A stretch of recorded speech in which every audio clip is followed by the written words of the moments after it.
Greetings, my friends. It is I, Kolar the Unkilled. And here I shall go down the list of my load order, and I'm going to discuss many of the mods contained therein. This is my 150 mod TPOS2 load order. Let us commence. First of all, here's a topic of conversation. How do you feel about the patch? For being 421 megabytes, the reason I have it is because many of the mods that I use depend upon it. Otherwise, your game won't work. However, I still experience many of the same old bugs and glitches that I had experienced all those years ago playing Old Rim. So, is it really worth it? Let me know what you think in the comments. Here's a... I'll just mention this really quick. All Thieves Guild concurrently. This makes going through the Thieves Guild questline much less of a pain in the ass in general. It saves a lot of time. Speaking of saving, Save the Dark Brotherhood is a mod which I am going to be getting into in one of my playthroughs, and if all goes well, our usual cast of characters for the Dark Brotherhood need not die, but will be present with us in the Dawnstar Sanctuary. All except for Astrid, of course. Control, my friends, I consider this mod to be absolutely essential. It adds 8 hotkeys to the game. No more menu juggling, especially if you play a mage. Valkyrie. My friends, I prefer this over Ordinator, and Ordinator is it's a very good mod, but it's a bit script-heavy, it seems, at times, and it contains a plethora of superfluous perks. Valkyrie is streamlined and much more to my liking. Violins allows you to customize the frequency and variety of kill moves. Truly Absorb Dragon Souls makes the Dragonborn more powerful with every soul absorbed. Just a little bit, though. Just a little bit more powerful. So by the time you have slain 50 dragons, you are a true beast of a warrior. Mysticism, I have been pleased with this. It adds 200 spells or more to the game. It reincorporates touch spells, something else I missed from Oblivion, and it improves a lot of the standard vanilla spells. I use it in conjunction, it's got a Valkyrie patch, but I use Mysticism in conjunction with complete Forbidden Magic. Forbidden Magic, I love the spells this mod adds. It is a bit overpowered, but it is so much fun to use Rock Blast to knock opponents down, throw a rock in their face. You can also use Dark Force if you want to be Jedi-like in a way.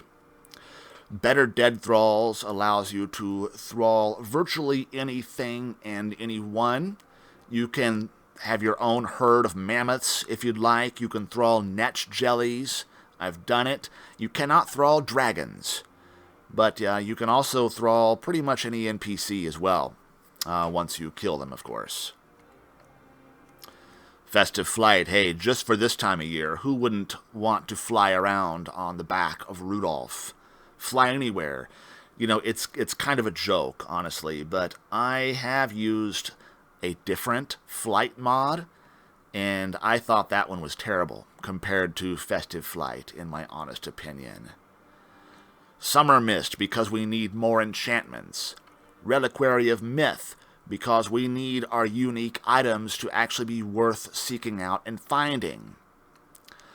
Dynamic Dungeon Loot, because we want our boss chests to be worth looting. And so now you could potentially find items of tremendous value, even at low levels. And it's rare.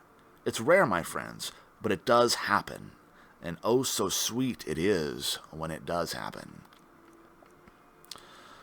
Lore-friendly armored farmers, because we want all of our farmers to look like they've been living underground in the abandoned Dwemer layers all these years. They would have incorporated all those pieces of Dwemer armor and parts they find laying around. armor variants expansion because we don't want every single individual piece of leather armor to look like every other individual piece of leather armor. It adds great variation among the armor pieces. Now, this mod is a dream come true, and with that, I want to give a thundering thumb out to Stone Spiral Gaming, who has been on a roll the past several months now. Stone Spiral Gaming has been bringing great mods to us Xbox console peasants. Fashions of the Fourth Era, my friends, is something that I would just almost refuse to play the game without at this point. It adds hundreds of pieces of new armor, mostly clothing, but some new armor as well. All of it is craftable, much of it is findable or buyable. Fashions of the Fourth Era, because we don't want all of our NPCs to be dressed in exactly the same fashion. Rebalanced encounter zones, because we want the game to be challenging. Well, with this mod installed, if you wander into Ustengrav and you're level 6, you will be up to your ass in Draugr Deathlords and high-level mages that will blast you to oblivion. Leveler's Jewel, because it is one of the very few cheat mods I allow myself to use. Unique armors and weapons, unenchanted, because I want all of my followers to wear Ingol's helmet, or the Jagged Crown. There shouldn't be only one. Now you can craft your own. Royal Daedric Armor. Do you want your Daedric Armor to look even more badass and amazing than it already does? Yes, well now you could be a chrome-plated warrior that, well, hey, if anybody walks into a town dressed like this, all of the NPCs should be fleeing for their lives, fleeing for terror, just with how you look. But yeah, it's a wonderful armor mod. Cloaks and capes, because I love the big, thick, furry capes. No combat music, because, well, it's been many, many years now playing Skyrim, and it's become a bit redundant at this point. Ah, yes.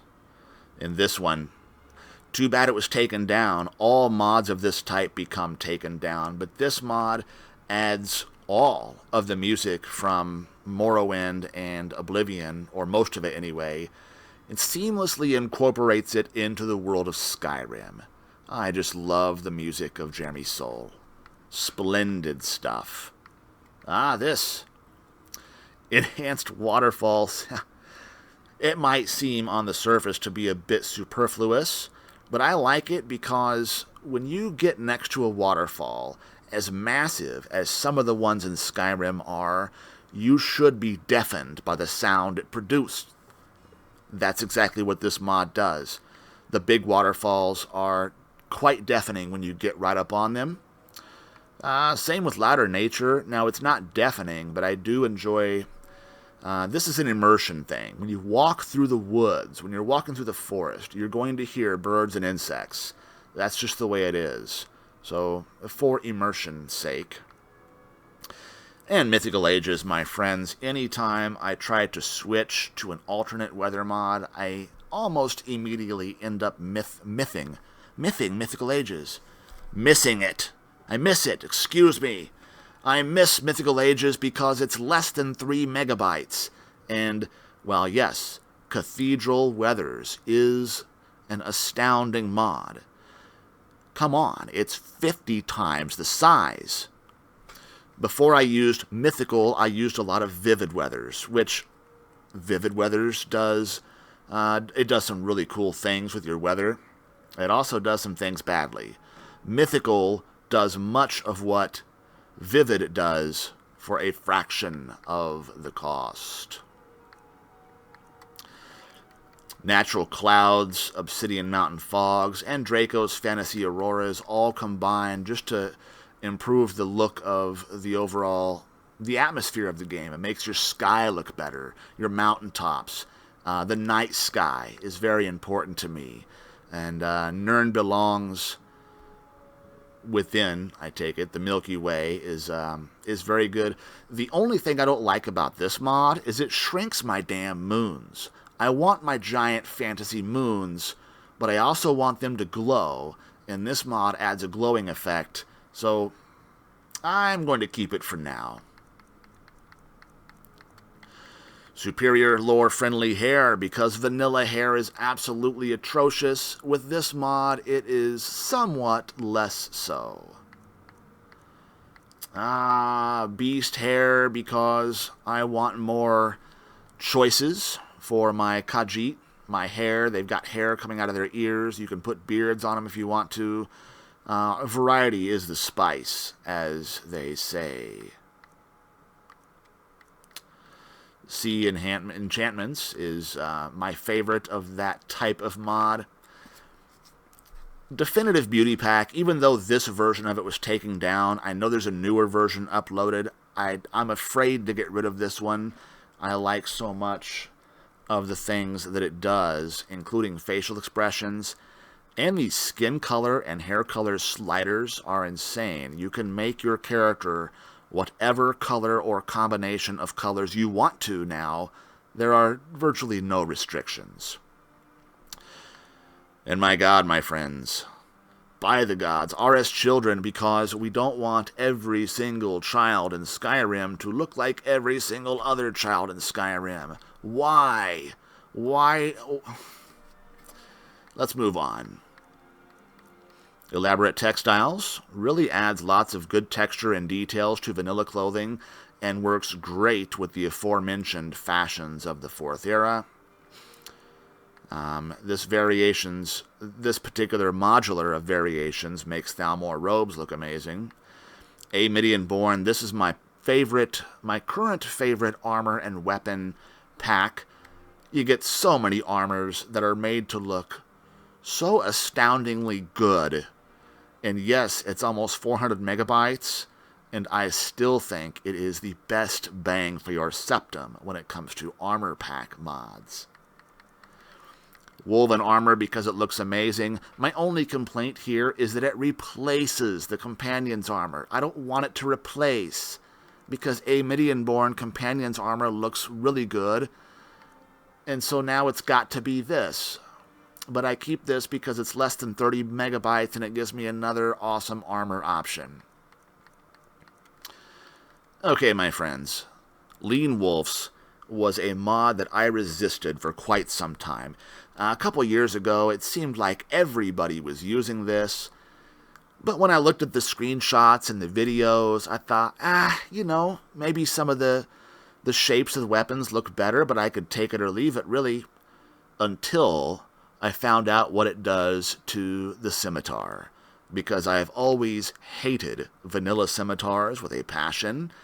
Well, Lean Wolves makes them look spectacular. That's why I have it. Believable warhammers, I only recently discovered this. It shrinks down the head size of the hammers to a more realistic proportion. Here's the main reason I have it, though. For what it does to Stalrim warhammers, which now no longer look like immense blue lollipops, and the Dragonbone Warhammer, which talk about laziness of design. How ridiculous. Who's going to want to go around with this big Fred Flintstone bone club? Well, now they look like real Warhammers. Truly unique weapons. Here I must give a thumb-out, a thundering thumb-out, to GOG Senexer 7 and Krypton, which together worked on, put this mod together, made it happen. It does what unique uniques should do. Not that there's anything wrong with unique uniques, but it's a bit overpriced for what you get. If you want to see more of what truly unique weapons does, I made a video about this mod specifically, wherein I show off most of the weapons, but not all of them. Since I don't use Cheat Room, I actually had to go out and find them, so if you want to see more of that one, check out the separate video for that. New guard armors, because the old guard armor from vanilla Skyrim, well, let's face it, it wasn't great. The helmets were a bit funny. But this one, all the armors that are added look very realistic. You get leather variations, some plate, some chainmail, new shields that are just splendid. Here's what a lot of people don't know about this mod, is it adds an entire pack of Nordic Viking-style shields to the bandit leveled list. So now when you're out slaughtering bandits by the hundreds, you can take home and collect these amazing-looking shields. And by the gods, Muse World Stalrim all-in-one. This is how Stalrim should always have looked. It glistens, it shines, it's reflective. It looks absolutely superb, my friends. This Dark Brotherhood, this is another Stone Spiral port as of late. Very lightweight, makes the Dark Brotherhood armor look amazing in 1K texture. Imperial Armors Reform, my friends, I could do an entire separate video on what I've been through trying to find a tolerable Imperial armor. So this one, for a relatively low cost, makes the Imperials look pretty good. Apophysis Dragon Priest masks, these things are a work of art, and not everybody likes this. I've read where some think that this is a bit over the top in its design, it's not lore friendly. I argue that it very well can be lore friendly if you just use your imagination, and it makes these Dragon Priest masks worth collecting. Thane Weapons Reborn, because you're the Thane. You're given a special weapon. But wait, it looks exactly like every other weapon of its type. Well, no longer. These weapons all look pretty fantastic, except for the Falkreath bow is underwhelming, and the Sword of Whiterun looks kind of plasticky and fake. But the rest of the weapons in this pack actually look quite good. Here we go. My friends, Divine Smim. Yes, just about everybody is going to incorporate some kind of a smim into their load order. And the big one to use these days is Essential, Smim Essentials. It's the most lightweight of all of them. But listen, my friends, the reason I use Divine Smim over Smim Essentials is because this particular Smim includes noble furniture, which dramatically improves the look of all the furniture in the game. Tables, chairs, even the display cases look quite fantastic with this. It does road signs as well, which I have Skyland all-in-one, so I don't really need the road signs, but it also does detailed rugs. So the first thing I noticed when I switched to Essentials a ways back was my furniture was now drab, as were the rugs. I did not want to spend extra mod slots to add in the furniture and the rugs. Why would I do that when they're already included in the Divine Smim? And something else I point out, I've been using Divine Smim for a very long time. You do not have to use other Divine mods in order to use this one. This is the only of the Divine mods I use, and it works fine as a standalone choice for Smim. And it saves mod slots. Designs of the Nords, because it's quite simply my favorite of the banner mods for its size. Skyland all-in-one, because in my mind, my friends, there simply is no substitute for Skyland. I just tend to prefer those textures, and quite simply, and I'll admit, I just cannot do without those amazing Whiterun windows. Thank you, thumb out to John Rose. High Poly, because it makes the fruit and the hay bales look good. Awesome Potions, because now the potions are small and they each have little unique shapes and there's movement on the inside. It's such a dramatic improvement over the vanilla potions. And improved fiery fire salts and frost salts. It just adds, this is this mod it's just something extra. It just adds the overall look of the game. Divine Embers HD, but I guess okay. So I guess Divine Smim is not the only Divine mod I'm using. I don't tend to think of this as a Divine mod, but I guess technically it is. Makes Embers look very good. Fire HD because it's good for the size. Listen, McDonald's Highland Cows, I actually did a video on this mod, so if you want to see what those cows, if you want to see how good this mod makes your cows look compared to vanilla, go check out the video. HD reworked horses because it's half the size of the other horse mod I was using. I forget the name of it, but the horses look much better than vanilla. Real wildlife because it adds variants of all the wildlife forms that you find.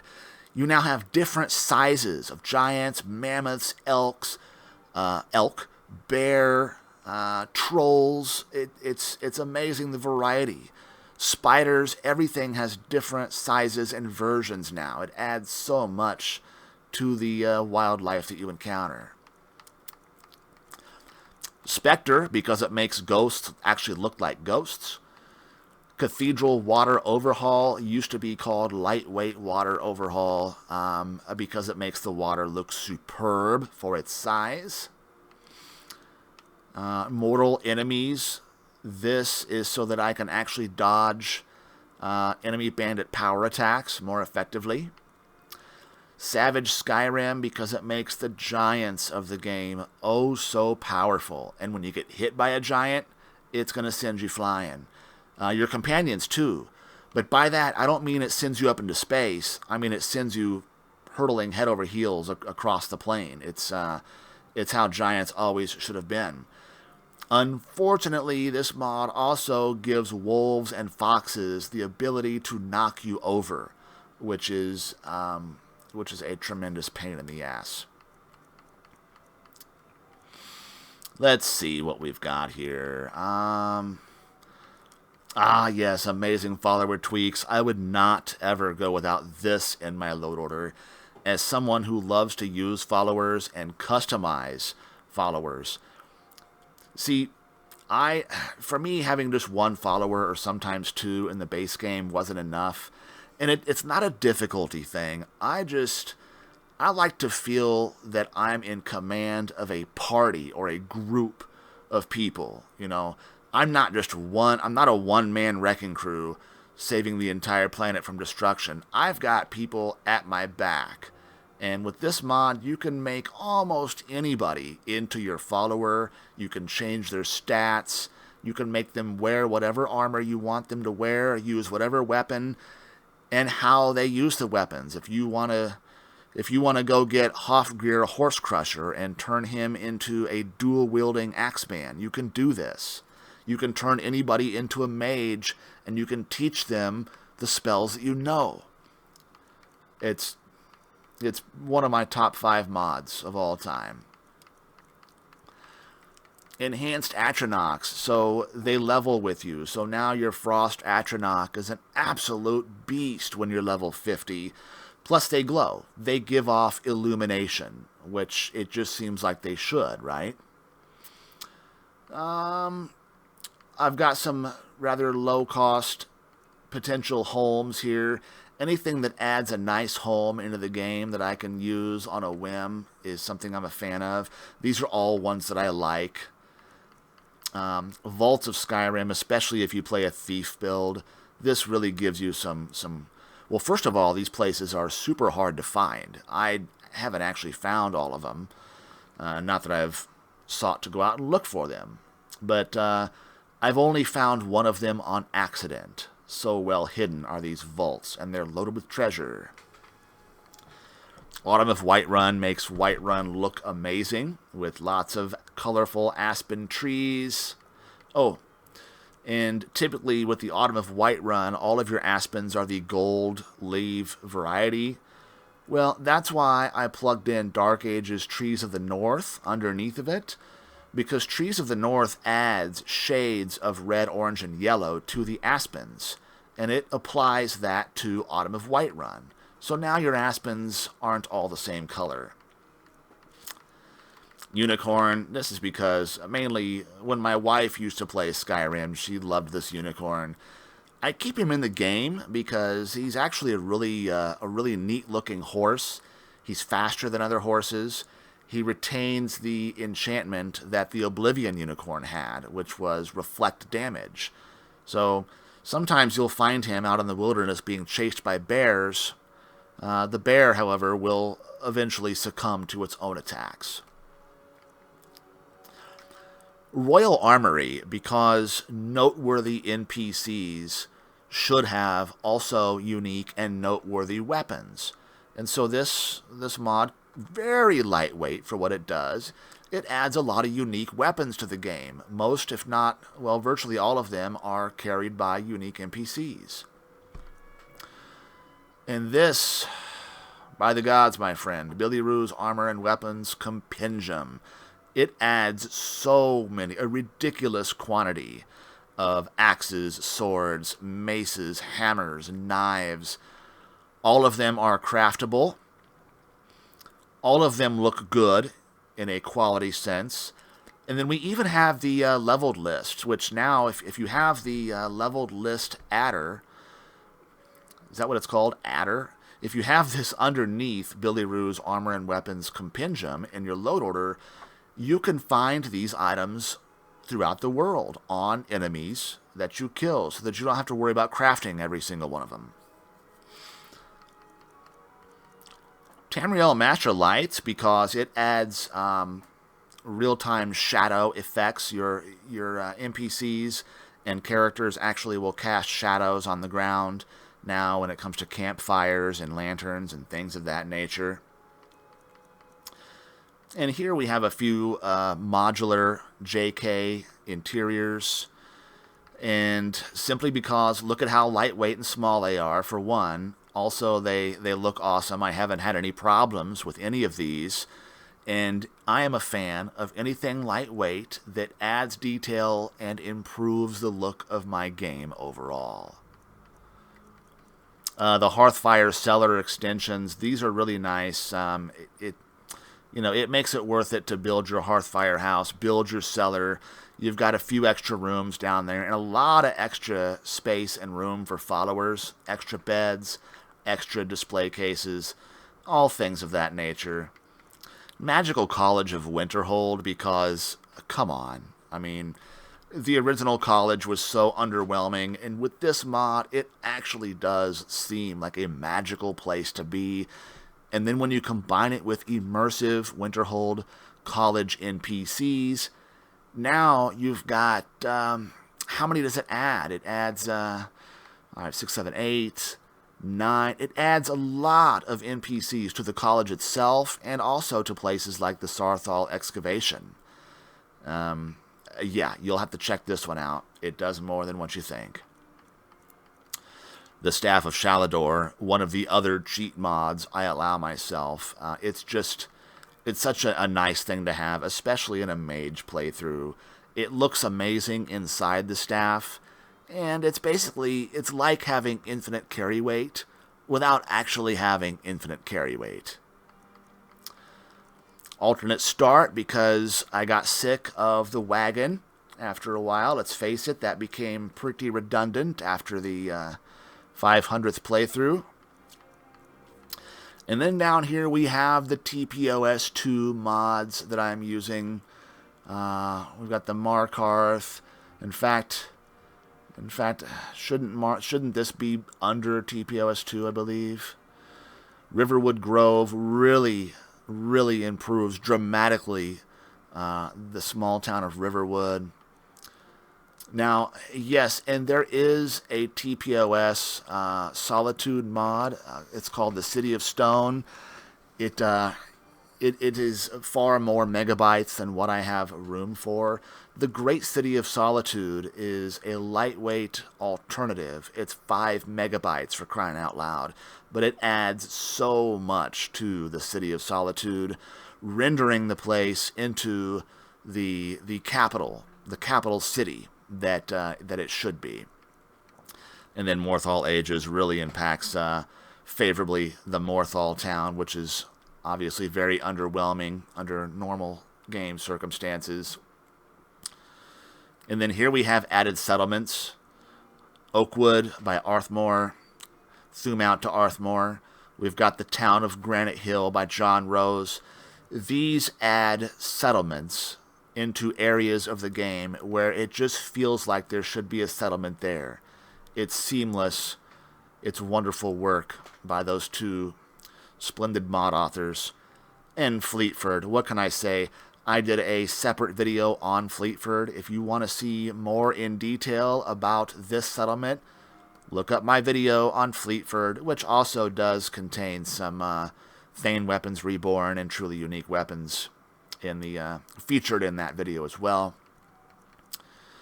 Guard Torch Remover, because too many light sources can make your game crash. Skyrim Flora Overhaul, because these trees just look so much better than the vanilla trees. And this is version 2.0, which has superior LODs than the older SFO that I used to use. Vedosbram, for my money, is by far the best grass mod. I like Verdant a lot, but Verdant is, 3 times the size, almost? And I think Vedosbram, in most cases, looks just as good, if not better in some cases, than Verdant. Or, you've got a lot of other good grass mods out there, but I just don't have the space. So Renthal's Wood, here's the thing about Skyrim Flora Overhaul, SFO. The bark textures aren't good. They're really not very good at all, in fact. They're very low definition, kind of muddy, slimy looking textures. So I add Renthal's Wood because it does improve much of the bark texture. It makes the tree trunks of SFO approachable, much better looking. And it also, it improves tree stumps, cut wood, all little things that tend to get forgotten in a lot of texture overhauls. My favorite mod of this type is actually HD Trees 2K. But for some reason, my friends, HD Trees 2K does not work with this version of SFO. It worked great with the old version, but it does not work with this one. Renthal's Wood does. Window Shadows, what an amazing impact this mod has on a lot of the interiors within the game, including dungeon interiors oftentimes. It puts beams of light, dramatic God Ray style lighting inside the interiors as the sun shines in through windows. And actually, even the exteriors. At night, you can see light shining out from the inside of residences and such. So it's great for ambiance. And Window Shadows works particularly well with ELE. I don't know what other lighting mods it works with. The description clearly states looks best with ELE. And that's why I use ELE as my lighting mod. And the two, in fact, do look great together.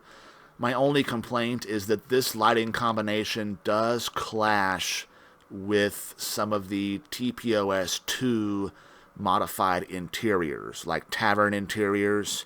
There's a lot of flickering going on, but that's, for now, just something I'm going to have to deal with.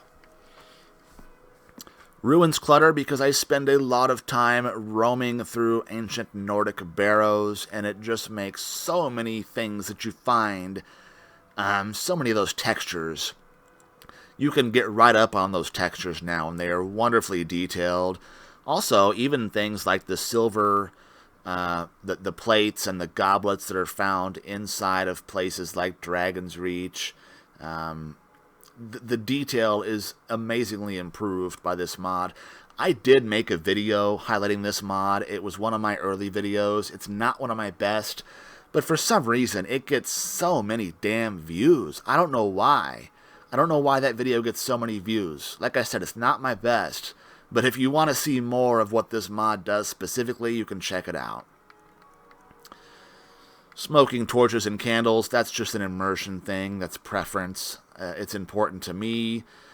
SD's horn candles 1K. It makes all of the horn candles look really highly detailed. You can get right up on them, and there's detail and engravings within the metal portion.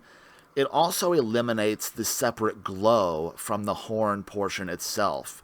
You get the flickering firelight from the flame, but the horn no longer glows, because why would it? Why would the horn glow? The flame is on top, the wax.